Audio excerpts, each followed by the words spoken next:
السلام علیکم، بسم اللہ الرحمن الرحیم۔ سورہ تحریم کے متعلق دوستوں بات ہو رہی تھی، تو کچھ پہلی ویڈیو میں ہم نے سوال بنائے تھے اور دوستوں نے تقاضا کیا کہ ان کے جواب دیے جائیں، تو جواب میرے پاس آج ہیں، انشاءاللہ میں ان کو ذکر کرنا چاہتا ہوں۔ اس کے بعد سورہ تحریم کے حوالے سے جو 3 آیتیں میں نے پہلے ذکر کی تھیں، تلاوت کی تھیں، ان کے حوالے سے آج میرے پاس لطیف اور بہترین پوائنٹ ہیں۔ چاہتا تھا کہ وہ بھی اپنے دوستوں سے آپ سے شیئر کروں، تاکہ جس طرح مجھے فائدہ ہو رہا ہے آپ لوگوں کو بھی اس سے فائدہ حاصل ہو اور آخرت کے لیے آپ بھی میں بھی ذخیرہ حاصل کر سکیں۔ تو ان جوابوں کی طرف پلٹتے ہیں۔ وہ جواب 4 ہیں۔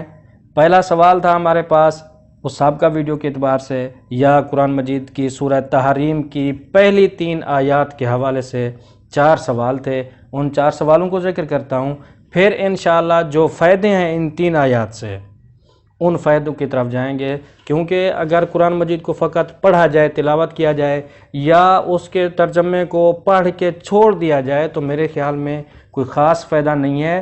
فائدہ تب ہے، زندگی جینے کا مزہ تب ہے اگر وہ قرآن مجید سے ماخوذ زندگی ہو۔ تو اپنے مقصد کی طرف پلٹتے ہیں۔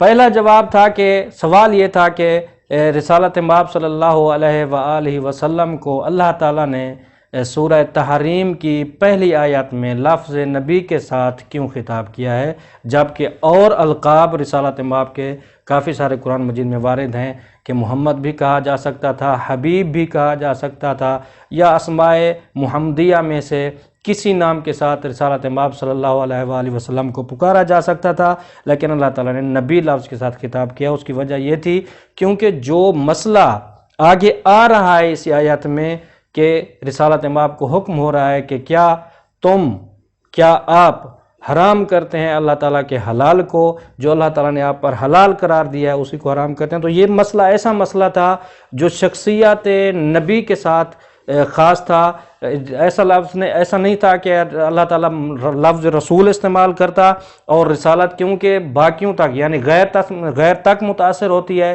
اس لیے اللہ تعالیٰ نے اس لفظ کو نبی کے ساتھ تعبیر فرمایا ہے۔ یہ پہلے سوال کا جواب ہو جائے گا۔ اور دوسرا سوال تھا ہمارا کہ کیا نبی صلی اللہ علیہ وآلہ وسلم اپنی کسی بیوی کے کہنے پر کوئی چیز چھوڑ سکتے ہیں، اپنے آپ پر حرام کر سکتے ہیں؟ تو اس کا جواب یہ ہے کہ دیکھیں، نبی کریم صلی اللہ علیہ وآلہ وسلم نے ایسا نہیں کیا کہ شرعی طور پر جو حلال ہو اس کو حرام قرار دے دیا ہو، ایسا نہیں ہے۔ وہ ایسا مسئلہ تھا کہ جو شرعی نہیں تھا، البتہ یوں تھا کہ وہ نبی پاک کے لیے جائز تھی چیز، اگر وہ نہ کریں اس کو چھوڑ دیں تو وہ حق رکھتے ہیں۔ مثلاً کہ نبی پاک صلی اللہ علیہ وآلہ وسلم نے یوں فرمایا ہو کہ میں آج کے بعد شہد نہیں کھاؤں گا، نہیں پیوں گا، تو ہو سکتا ہے، ایسا کوئی مسئلہ نہیں ہے، یہ کوئی بڑی بات نہیں ہے۔ البتہ اس بات کو سمجھنے کے لیے ضروری ہے کہ یوں مطلوب لیا جائے کہ حرمت کا معنی یہاں حرام شرعی نہیں ہے، بلکہ حرمت کا معنی یہاں منع اور رکاوٹ ہو جائے گی کہ جو ممنوع ہے اس کو آپ کار انجام دے رہی ہیں، ممنوع بحکم شریعت نہیں ہے، یہ ذہن میں رہے۔ اور اس کے بعد تیسرا سوال تھا ہمارا کہ وہ زوجہ کون سی تھی؟ کافی کتب کے مطالعے کے بعد یہ ملا ہے کہ وہ زوجہ حضرت حفصہ تھی۔ اور آخری ہمارا جواب وہ سوال یہ تھا کہ وہ کام کون سا تھا، وہ راز کون سا تھا جس راز کی وجہ سے رسالت مآب صلی اللہ علیہ وسلم رسالت مآب نے اپنی زوجہ کو وہ راز دیا اور زوجہ نے وہ راز افشا کا راز فشاں کر دیا۔ وہ راز کون سا تھا؟ تو وہ راز بھی کلیئر ہے دوستوں کہ وہ راز یہ تھا کہ رسالت مآب نے فرمایا تھا کہ میں اپنی بیوی، یہ حضرت حفصہ کو کہا تھا کہ میں اپنی بیوی ماریہ کے قریب آج کے بعد نہیں جاؤں گا۔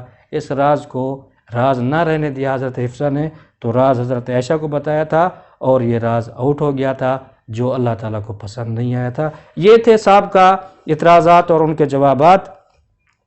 اب بڑھتے ہیں آیات کے مطلوب اور ہمارے لیے جو فائدہ ہے، کیونکہ اگر ہم اپنے لیے کوئی فائدہ حاصل نہیں کریں گے، قرآن خالی پڑھ دیں گے تو میرے خیال میں قرآن کی تلاوت کا ثواب تو ہوگا، فائدہ حاصل نہیں ہوگا۔ تو ان فائدے کی طرف، ان فوائد کی طرف بڑھتے ہیں۔ 8 فائدے ہیں۔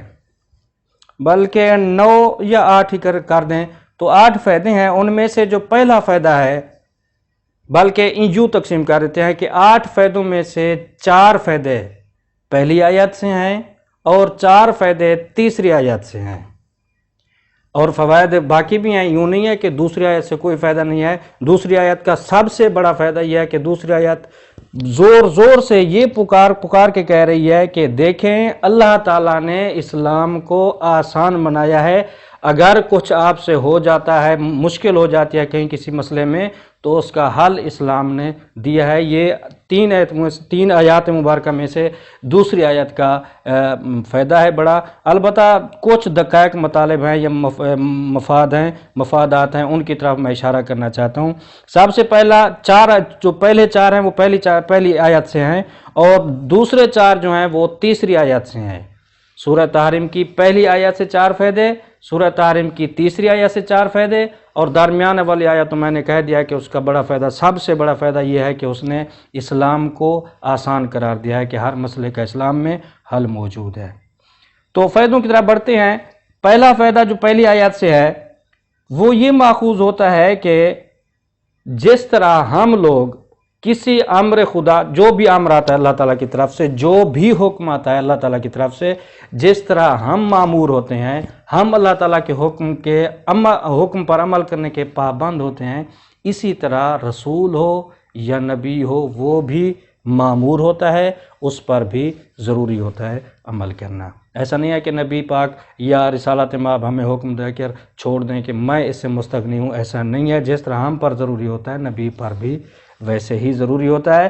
یہ پہلا ہو جائے گا۔ دوسرا فائدہ پہلی آیت سے یہ ہے کہ اللہ تعالیٰ کے حلال کردہ کو، اللہ تعالیٰ کے حلال کو یا اللہ تعالیٰ کے حرام کو نبی یا معصوم یا صاحب شریعت کوئی بھی پیغمبر ہو وہ نہ حرام کر سکتا ہے حلال کو، اور نہ ہی حلال کو حرام کر سکتا ہے، نہ حرام کو حلال کر سکتا ہے قطعاً، الا یعنی مگر یوں کہہ سکتے ہیں کہ اللہ تعالیٰ کا حکم آ جائے کہ یہ چیز حلال تھی اب حرام ہے تو ہو سکتا ہے، یا دلیل محکم کے ذریعے نبی یا معصوم حق رکھتے ہیں تبدیل کرنے کا۔ یہ دوسرا فائدہ۔ تیسرا فائدہ یہ ہو جائے گا کہ اللہ تعالیٰ کی رضا، بہت ہی ضروری پوائنٹ ہے، توجہ کیجئے گا کہ اللہ تعالیٰ کا حکم، اللہ تعالیٰ کی مرضی باقیوں کی مرضیوں پر مقدم ہوتی ہے اور پہلے ہوتی ہے۔ یوں نہیں ہوتا کہ پہلے اپنی مرضیاں اور لوگوں کی مرضیاں دیکھی جائیں اور پھر کہا جائے کہ اللہ تعالیٰ کی مرضی کو، ایسا نہیں ہے۔ پہلے اللہ تعالیٰ کی مرضی اور بعد میں ہم اکثر کام ایسا کرتے ہیں میرے دوست کہ ہم توجہ نہیں کرتے کہ اس میں اللہ راضی ہے یا نہیں ہے، بس دوستوں کی رضا کو، دوست لوگ کچھ بھی نہیں ہیں، بس ہر کام میں اللہ تعالیٰ کی رضا کو ملحوظ خاطر رکھا جائے، پھر دیکھا جائے کہ لوگوں پر اس کے کیا تھا۔ اور یقیناً جو اللہ تعالیٰ کی رضا کے لیے کام کریں گے، جو بھی اللہ تعالیٰ کی رضا کے لیے کام ہوگا، یقیناً اس کا لوگوں پر اثر مثبت پڑے گا اور لوگ اس کو ہمیشہ مثبت لیں گے، کیونکہ اللہ تعالیٰ کی رضا میں کسی طرف کی کوئی منفی پہلو نہیں ہوتے۔ تو یہ تیسرا فائدہ۔ اور چوتھا فائدہ اس آیت مبارکہ سے، پہلی آیت مبارکہ سے یہ ہو جائے گا کہ بیوی کی ہر بات ماننا ضروری نہیں ہوتا، بیوی کی ہر بات ماننا ضروری نہیں ہوتا، خاص کر کے وہ جو احکام خدا کے منافی ہو، ایسا بالکل قطعاً، کیونکہ جب رسالت مآب پہلی آیت کو، میں کہہ رہا ہوں کہ یہ 4 فائدے پہلی آیت سے ماخوذ ہیں۔ میرے سامنے قرآن مجید کھلا ہوا ہے، اگر آپ بھی آپ کے سامنے بھی کھلا ہوا ہے تو پہلی آیت کے ترجمے کی طرف اور مفہوم کی طرف توجہ کریں کہ نبی پاک صلی اللہ علیہ وسلم کو جب روکا گیا ہے تو ہم تم کون ہیں؟ تو ہم پر بھی ایسا ہی ہوگا کہ بیویوں کی مرضی کے لیے احکام خدا کی اہانت نہیں کی جا سکتی۔ بیوی کی مرضی مہم ہے، لیکن اہم یہ ہے کہ دین خدا تبدیل نہ ہو، اللہ تعالیٰ کا حرام حلال نہ ہو، اور اللہ تعالیٰ کا جو حلال ہونے کا حکم ہے جس چیز کے متعلق وہ حرام نہ ہو۔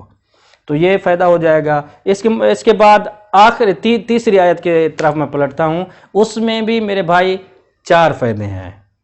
پہلا فائدہ اس کا یہ ہے کہ ضروری ہے بیوی کے لیے کہ وہ اپنے شوہر کے حقوق میں سے یہ حق ہے، شوہر کے راز کو راز سمجھے، راز ہی رکھے۔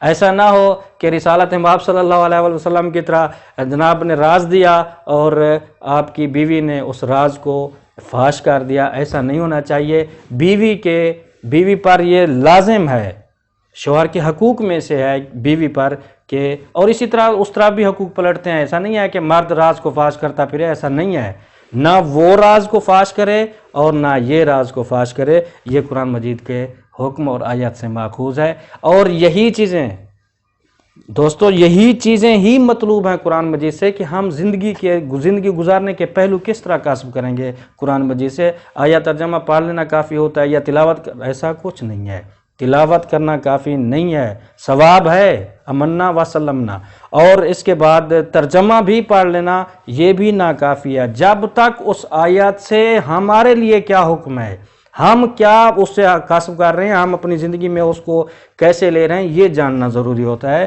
تو جس طرح میں نے اس تیسری آیت سے استفادہ کیا ہے، یہ چیزیں سمجھنا بہت ضروری ہے۔ تو چلتے ہیں اگلے فائدے کی طرف۔ تو نیکسٹ جو فائدہ ہے اس تیسری آیت مبارکہ سے، وہ یہ ہے کہ نبی پاک صلی اللہ، یہ علمی ہو جائے گا نقطہ، کہ نبی پاک صلی اللہ علیہ وآلہ وسلم کی جتنی بھی بیویاں تھیں وہ غیر معصوم تھیں۔ اس کی وجہ یہ آیت ہے، کیونکہ اللہ تعالیٰ نے کسی بیوی کا نام مشخص نہیں کیا، کہا ہے کہ رسالت مآب نے اپنی ازواج میں سے، اپنی زوجات میں سے، اپنی بیویوں میں سے کسی کو راز دیا اور اس نے راز فاش کر دیا، تو اس کا مطلب یہ تھا کہ بیویاں، رسالت مآب کی بیویاں معصوم نہیں ہیں، محفوظ عن الخطا ہیں یا نہیں ہیں یہ علیحدہ ٹاپک ہے، معصوم نہیں ہیں۔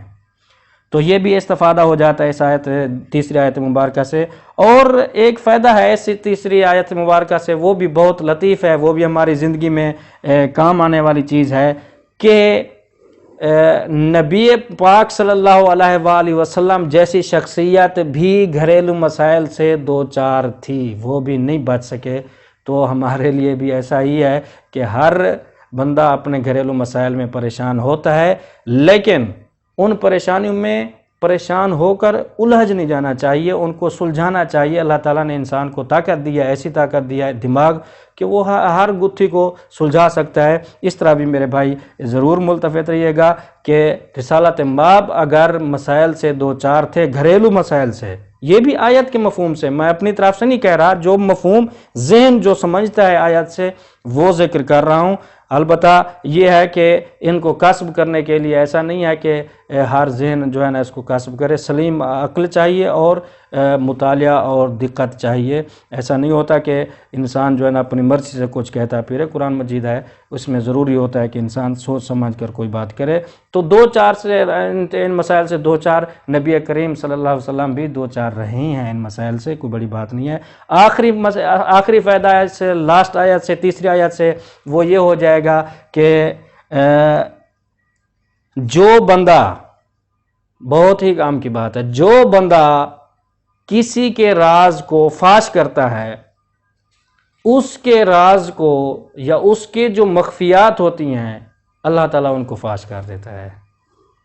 بہت ہی عجیب بات ہے۔ ایسا نہیں ہے کہ انسان کسی کے راز آؤٹ کرتا پھرے، کسی کی باتیں کسی کو بتاتا پھرے اور کہے کہ میں محفوظ ہوں، ایسا بھائی بالکل نہیں ہوتا۔ جو بندہ کسی کے راز کو آؤٹ کرتا ہے اس کے راز کو اللہ تعالیٰ راز نہیں رکھتا، جس طرح کہ انہی آیات ثلاثہ میں، 3 آیات میں اور لاسٹ والی آیت میں بالخصوص ہوا ہے کہ رسالت مآب نے کسی کو راز دیا ہے اپنی بیوی میں سے، اور اس بیوی نے راز فاش کیا ہے، پھر اللہ تعالیٰ نے اس بیوی نے جو راز فاش کیا ہے اللہ تعالیٰ نے وہ رسالت مآب پر مطلع فرما دیا ہے، کہ رسالت مآب کو بتا دیا ہے کہ یہ وہ راز نہیں رہا۔ تو گویا کہ یوں ہو جائے گا کہ جو کسی کے راز کی حفاظت نہیں کرتا میرے بھائی، پھر اس کے راز بھی راز نہیں رہتے۔ والسلام، انشاءاللہ ملتے ہیں آگے۔